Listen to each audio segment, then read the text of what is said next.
Hello friends. अब इस part second में लॉगरिथमिक के पार्ट सेकंड में हम इम्पॉर्टेंट फॉर्मूले देखने वाले हैं जो कि लॉगरिथमिक के रूल्स भी कहे जाते हैं, जिसमें सबसे पहले आप इसको फॉर्मूले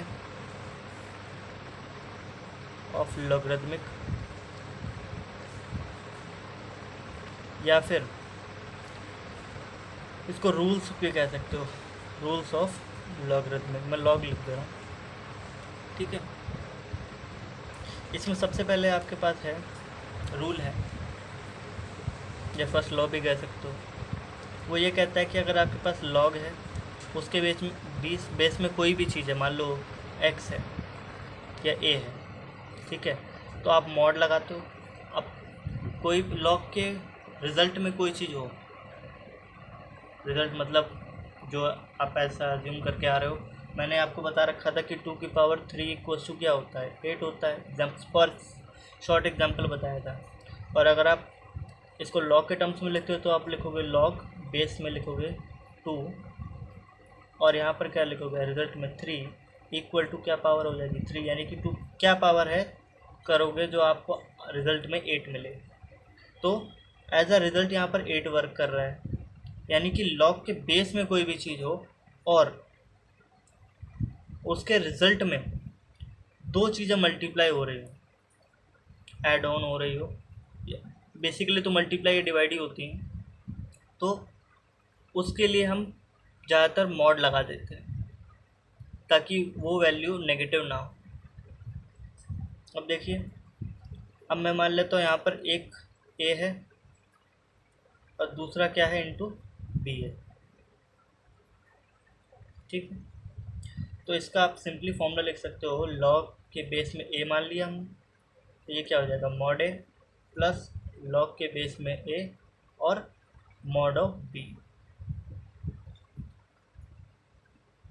यानी कि आपसे कोई कह दे एग्जाम्पल के लिए लॉग के बेस में क्या है 2 है, यहाँ पर क्या है x इंटू वाई है, तो आप इसको कैसे स्प्लिट अप करोगे, आप लिखोगे लॉग के बेस में 2 और लिखोगे x मॉड के साथ प्लस लॉग के बेस में 2 लिख दिया आपने और इसके बाद लिख दिया y का मॉड,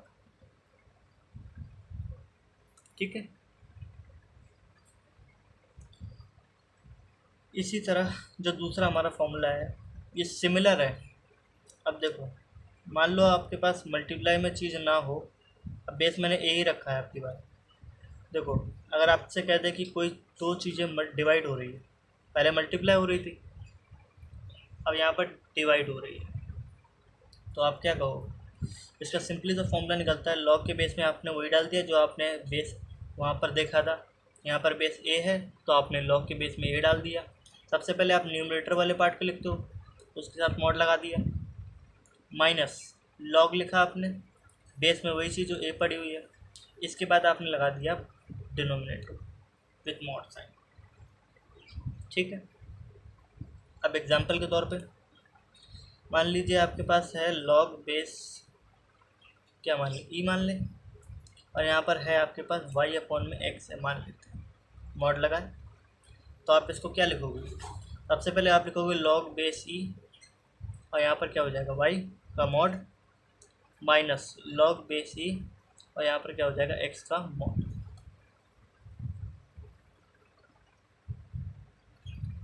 ठीक है। तो ये दूसरा रूल भी हमारा हो गया। अब इसके बाद रूल नंबर 3 या लॉ नंबर 3 या फिर इसको थर्ड लॉ ऑफ लॉगरिथमिक कहते हैं। तो ये क्या है कि मान लीजिए लॉग है, उसके बेस में हमने a मान लिया और हमने a लिया, उसकी होल पावर क्या है b, यानी अब की बार कुछ पावर डाल, यहाँ पर भी आप लगाना चाहो तो मोड लगा दो, ना लगाना चाहो ना लगाओ, मर्जी होती है। वैसे नेगेटिव मोड दिखाना ज़रूरी होता है क्योंकि पॉजिटिव वैल्यू है या नेगेटिव वैल्यू है, आपको आंसर में हमेशा पॉजिटिव वैल्यू ही दिखाना पड़ता है, तो इसलिए मोड लगाना ज़्यादातर ज़रूरी होता है।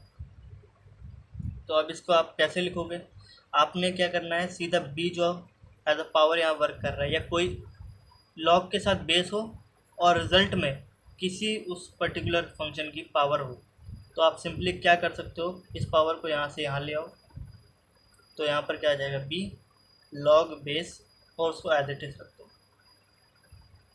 इस मोड से।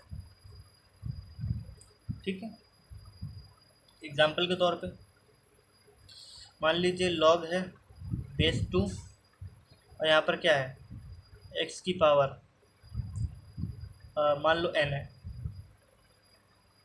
तो आप क्या कहोगे n तो यहाँ आ जाएगा नीचे, और साथ में लगा दिया अपने लॉग, बेस में क्या है e, और यहाँ पर रिजल्ट ऐसा वर्क कर रहा है x और विद मॉड से।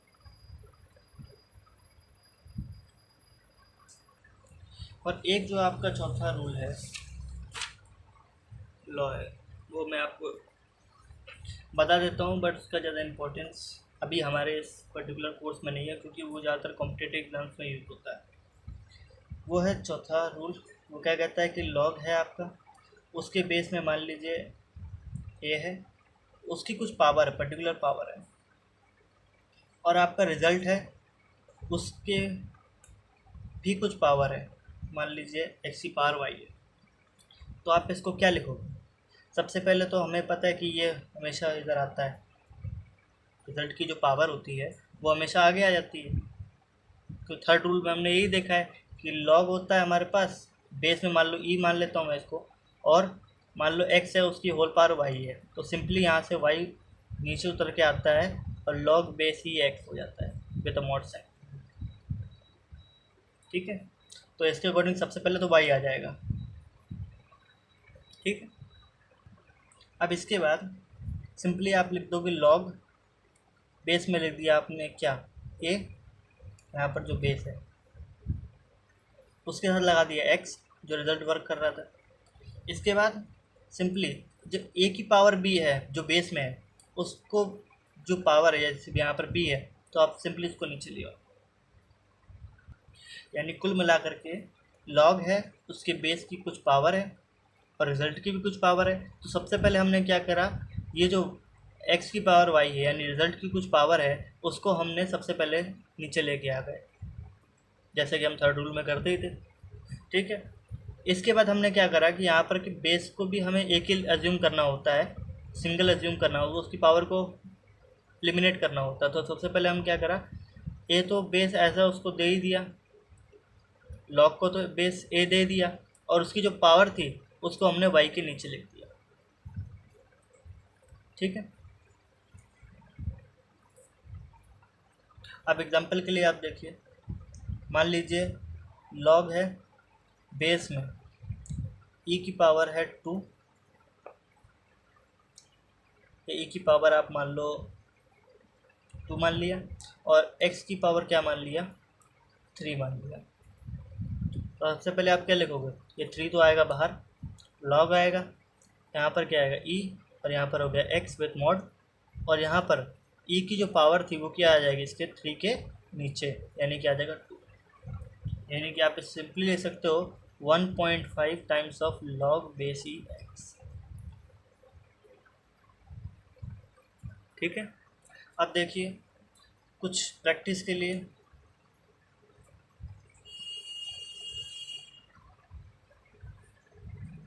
मान लीजिए हमारे पास क्या देता है कि लॉग है, उसके बेस में आपको ये दे देते हैं, यहाँ पर क्या है एक्स है, वाई है, जेड है, इन तीनों को मल्टीप्लिकेशन। तो आप सिंपली इसको क्या लिखोगे, आपने लॉग लिखा, ई लिखा, सबसे पहले क्या है एक्स तो उसको लिख दिया, फिर प्लस लगाया, लॉग लिखा, बेस में क्या है ई, इसके बाद क्या लिखा वाई सेकेंड टर्म, फिर प्लस लॉग लिखा, ई लिखा, और यहाँ पर क्या लिख दिया जेड मॉड। ठीक है, यानी कि अगर प्रोडक्ट हो रहा हो रिज़ल्ट वाली साइड पे, तो आप सिंपली उसको एक एक करके लिख दो और एडिशन लगा दो, सबके प्लस लगा दो। अब दूसरा देखिए, मान लीजिए लॉग है बेस ई, यहाँ पर क्या है एक्स है, वाई है, और यहाँ पर जेड है। बहुत सिंपल से एग्जांपल दे रहा हूँ, देखो। तो सबसे पहले एक्स इंटू वाई है, कुछ नहीं लिखा मतलब मल्टीप्लाई होता है। ठीक है, एक्स इंटू वाई और डिवाइडेड बाई क्या है जेड है। तो आप सिंपली क्या लिखोगे, सबसे पहले तो आप लिखोगे लॉग, के बेस में लिख दिए ई। सबसे पहले टर्म मुझे दिखाई दे रही एक्स, तो मैंने विद मॉड साइन इसको कंसीडर कर दिया। दूसरी मुझे टर्म जो उसके साथ मल्टीप्लिकेशन में दिखाई दे रही है वो क्या है, वाई। तो जब भी कभी मल्टीप्लिकेशन होता है तो हम क्या करते हैं, एडिशन, लॉग के केस में। तो हमने क्या करा, प्लस लगा दिया, लॉग लिखा, बेस में क्या लगा दिया, ई, और इसके बाद दूसरी टर्म हमारे पास क्या है, वाई। यानी हमने न्यूमरेटर वाला काम कर दिया।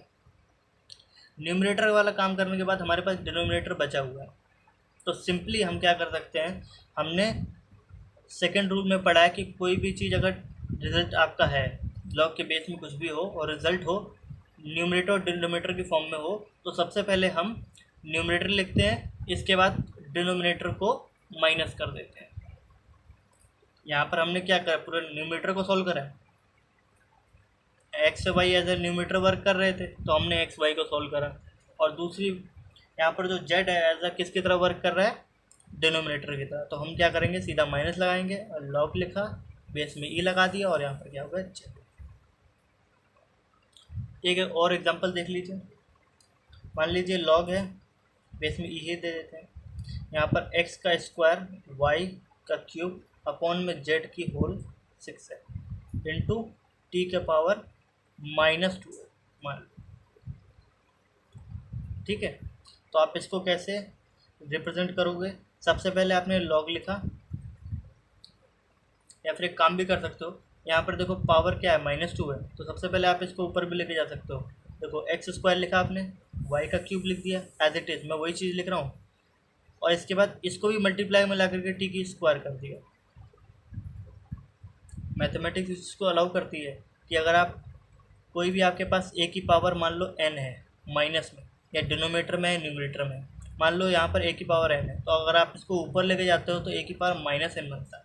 सिमिलरली अगर ए की पावर -n डिनोमिनेटर में है तो ऊपर जा कर के वो ए की पावर n में कन्वर्ट होता है। ठीक है, तो सिंपली मैंने इसको पावर्स को ऊपर ले जा करके पहले इसको पॉजिटिव पावर बनाया। अगर आप इसको नेगेटिव पावर रहने देते तो भी आपको कुछ नहीं होता, यानी कि प्रॉब्लम नहीं आता आंसर में। अब देखिए सिंपली क्या है, पहले यहाँ पर तीन चीज़ें क्या हो रही हैं, मल्टीप्लाई हो रही हैं। तो सबसे पहले आपने लिखा x। अब यहाँ पर देखो, यहाँ पर थर्ड रूल भी लग रहा है कि यहाँ पर पावर 2 है, तो सबसे पहले आप क्या करो, पावर 2 को कर दोगे बाहर। सबसे पहले आपने 2 को कर दिया बाहर, लॉग के बेस में रखा ई, और पहला टर्म क्या है, x। फिर सिमिलरली देखो दूसरी टर्म हमारे पास क्या है, y, तो उसकी पावर भी कुछ है, तो पावर को सबसे पहले हम एलिमिनेट करते हैं, यानी कि बाहर करते हैं। तो सबसे पहले हमने क्या करा, 3 बाहर कर दिया, फिर लिखते हैं लॉग, बेस में क्या है हमारे पास ई, फिर हमने दूसरी टर्म लिखी y with a mod sine, और फिर प्लस, फिर हमारे पास क्या है, t की पावर 2 है, तो इसके लिए भी सेम एज इट इज़ 2 हमने करा बाहर, लॉग लिखा, उसके बेस में ई लगाया, और रिजल्ट एज अ वर्क कर रहा है टी का मॉड। ठीक है, इसके बाद सिंपली अब यहाँ पर देखिए जेड क्या डिनोमिनेटर में वर्क कर रहा है, तो हम सिंपली माइनस लगाते हैं, और आप देखो यहाँ पर जेड की पावर कितनी है, 6, तो 6 हमने कर दिया बाहर, लॉग लगाया, बेस में ई, और यहाँ जेड मॉड। ये रहा आपका आंसर। तो इस तरीके से इस फॉर्मूलेस को हम यूज़ करते हैं। अब इसके नेक्स्ट वीडियो में हम लॉग बेस में अगर 10 है तो उसको कैसे डील करना है, और लॉग के बेस में एक्सपोनेंशियल है और लॉग के बेस में 10 है, इनमें क्या रिलेशन होता है, इसको हम अगले वीडियो में देखेंगे। Thank you.